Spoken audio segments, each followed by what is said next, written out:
Hello, everyone. Welcome to Chemistry with Professor John Nguyen. For today, I would like to give you a few specific example on this chapter 4, which is about chemical reaction equations and calculations. Chemical calculation is also known as stoichiometry. Remember, two most important things we need are number of moles of a substance, a reactants. And the second one is the balance equations.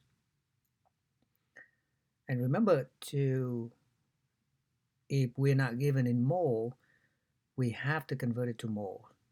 And to do that, we need molar mass, okay? Whether we convert grams to mole or mole to grams. In these two examples, I'm showing you converting from moles to grams. And then we'll do some other example from gram to moles. Okay, as you can see, we have 1.5 moles of water. We need to convert it to grams. Or how many grams would that be? Just like you have a 1.5 dozen of eggs, meaning you have 18 eggs. Okay, how would you know that? Because 1.5, you multiply that by 12, 12 dozen, 12 eggs per dozens. Okay, you get 18. Okay, here's the same idea. You got 1.5 moles of water. You got 18.02 grams per mole or over 1 moles of water. And that's 18. The reason why we get 18 because water has two hydrogens. And if you remember the periodic table that I post, hydrogens is 1.01 times 2. That's 2 plus oxygen 16. So it's about 18. Okay. Now notice that the numbers given to us, 1.50, has three significant figures. That last zero is important, okay, because of the decimal place point. All right, so to be consistent, we have to have the same precision for the answer.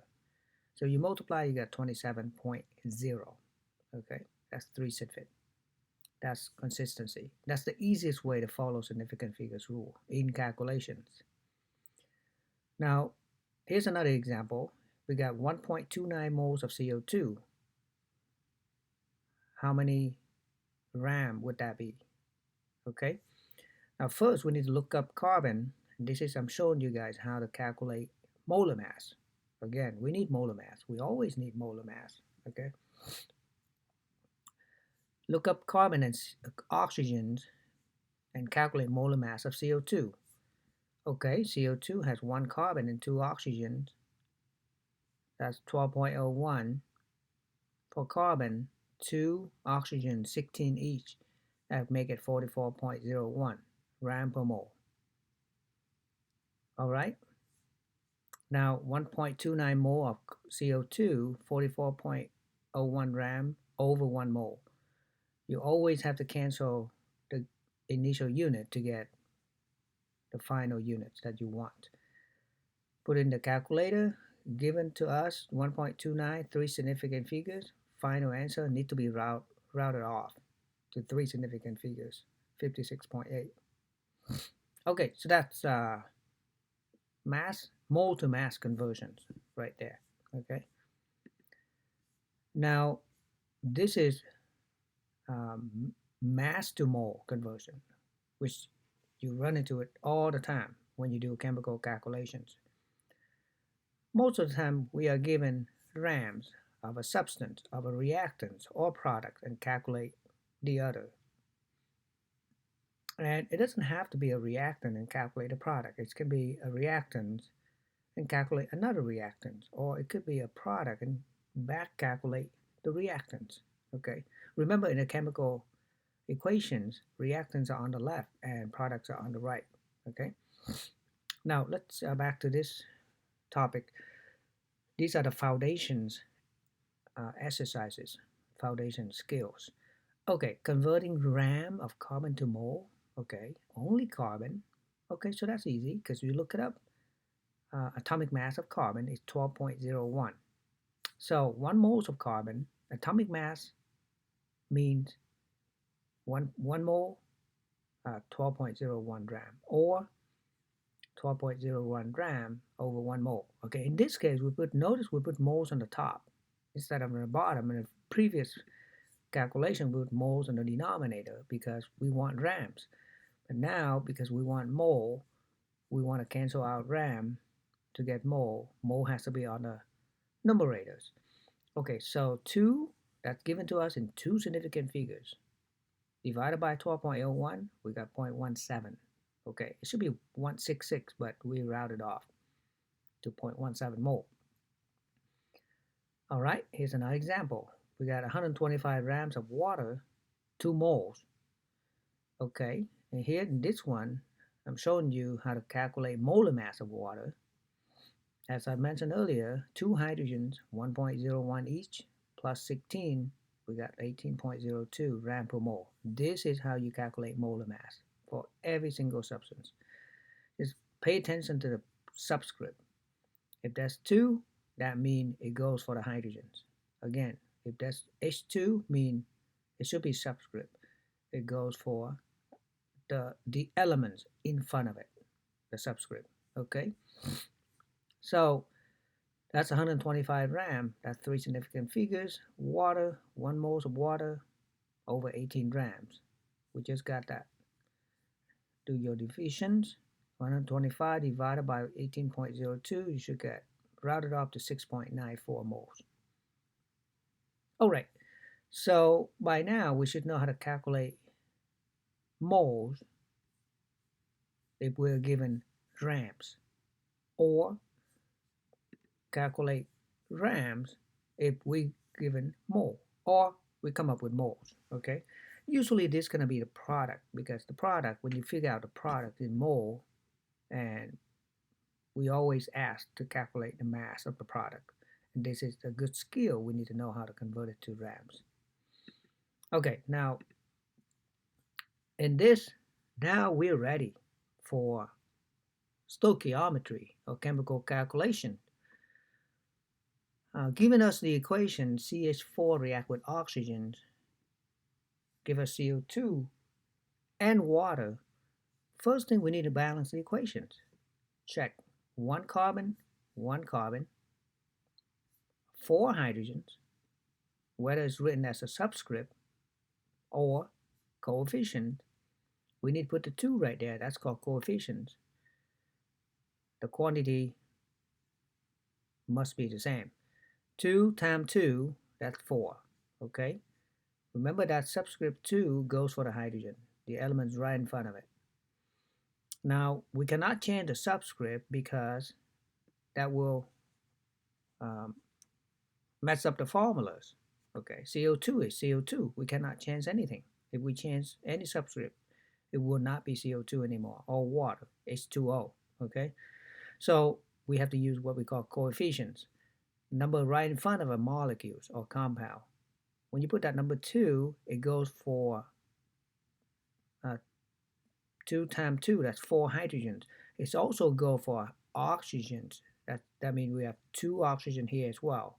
Plus 2 over here, that'll make it 4. Okay, so again, it's whether it's a coefficient or subscript, the quantity is the same. Now, the only difference is if you have a coefficient, it goes for every single element of the compound. And if that element has a subscript, you have to multiply it by that subscript to get the total quantity of that element. Now, for the subscript itself, it only goes for the element right in front of it. Okay, enough for that, right? All right, so here we got the balanced equations for combustion of methane, CH4. So let's say we're given 2 moles of CH4, and we are asked how many moles of water are formed. Okay, and the equation is like a recipe. 2 moles of CH4, look at the balanced equations. The right side is the product. We got 2 moles of water for every 1 mole of CH4. If there's no number in front of a compound, meaning 1. Okay? So 2 moles of water over 1 moles of CH4. Remember, we have to cancel out something. This is known as dimensional analysis. We just have to keep setting up until we get what we want. Okay? 2 moles, mole cancel, 2 times 2, we got 4 moles of water. All right. Now, if we're given 2.5 moles of oxygen, which is the second reactant, and asked to calculate CO2, we can do that. Okay. Look at the CO2. That's 1. 1 moles of CO2 for every 2 moles of oxygen. Remember the ratio, the coefficients are in moles, not ram. Okay. So 1 moles of CO2 over 2 moles of oxygen. 2.5 times 1 divided by 2, we should get 1.25 moles of CO2. All right. Now, here's a little bit uh, more work for us, but we can do it. If we're given 30 grams of oxygen and we need to figure out CO2, okay, now we're given grams, we're not given moles. Just an extra step, no big deal. We already have that skill, converting gram to mole. Or ask ourselves, what's molar mass of oxygen? Look it up. Always, please, always have that period table ready. I bet you oxygen is 16, but that's only 1. So you got O2, that make it 32. Okay, 1 moles of oxygen over 32 grams. Okay, so gram cancel out. Now we're dealing with moles of oxygen. Now look at the balance equation. This ratio is so important. Ratio, 1 moles of CO2 every 2 moles of oxygen. Okay, mole of oxygen cancel out. So if we take 30 divided by 32 times 1 divided by 2, we should get 0.469 moles of CO2. Okay, if the problem asks for moles of CO2, we're done. But if it asks for gram of CO2, we just need another step. Again, no big deal. We've got that skill. We know how to convert mole to gram. We need molar mass of CO2. Okay, molar mass of CO2 is 44.01, because that's 1 carbon plus 2 oxygens. Please look up the atomic masses and add them up. Okay, 44 gram per mole, cancel out, multiply, you get 20.6 gram. All right, so these are from simple stoichiometry, like 2 mole of CH4, you get 4 moles of water, to ram to ram. So we can go from mole to mole of one reactant to mole of one product. We can also go from grams of one reactant to gram of a product. Okay, and the way to go, when going from ram to ram, it's going to require 3 steps. First, converting to mole. 2, stoichiometry ratio. And then when we get the product in mole, we convert it to gram, and we're good. All right? Okay. Now, back to the very beginning of chapter 4, we're talking about chemical reactions and balancing equations and reaction type. Okay? But this is a good example of combustion reaction that we just did the calculations. And the balance equation, as I show you, you use numbers in front of a compound, known as coefficients, to make sure the quantity of each element is the same for both sides. If you have 1 on the left side, you have 1 on the right side. You have 4 hydrogen on this side, we got to have 4. And it doesn't have to be exact subscript. It can be 2 times subscript 2, as long as the quantities is equal. Oxygen, we got 4 right here. We don't have 4 here, but we got 2 here plus 2 right here in water, make it 4. Okay, here's a good example of a precipitation reaction. And this is the exchange reaction or swapping ion. Remember, cation always go first. Calcium is 2 plus Cl2 plus 2 silver nitrate. Okay, why do we get that 2 there? That's because we have 2 nitrate over here, parentheses. Please keep the polyatomic ion together because that make it a lot easier. You got 1 nitrogen and 3 nitrate, they go together. And you got twice, double of that. And here we have double of that. 2 times the nitrate, they together. Okay? And the reason why we put here because we have 2 silver here, we also have 2 chlorine atoms. Okay? And if you look up on the solubility rule, silver chloride is the only solid or precipitate in this reactions. It's a insoluble product that make this reaction a precipitation reaction. All right. Now, if you take that one we just talked about and break them down into ions, okay, everything can be broken down into ions except the precipitate, the solid, the insoluble. That's why they stay together. Okay, everything else can dissociate into ions. All right, and then you can see if you have one ion on the reactant side and one on the product side, exactly the same. You can cancel them out. Okay, cancel out the calcium, cancel out the nitrate. So all we have left is just silver and chloride, and you have 2 silver. I always want to put the silver, we always want to put the positive ion first, and then the negative one. Okay, um, and we got 2 silver, 2 chloride, give us 2 silver chloride solid. We can go ahead and cancel out the coefficient because they're all the same. That gives us a nice and clean silver plus Cl minus give us silver chloride solid. Okay, and here's the molecular equations. This is known as molecular equations, reaction type precipitation reactions. This is known as ionic equations or complete ionic equations. And then we have net ionic equations. All right. And this is the period table we've been talking about. And it's very useful when you look up the mass.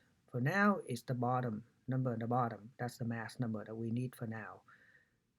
The top number, which is the number of protons, that's only need when we calculate proton, neutron, and electrons. All right. So those are the example of moles to mass or mass to mole calculation and stoichiometry. That's pretty much about stoichiometry and um, chemical equations. All right. Thank you, everyone, and hope to see you in the next video. Have a good day.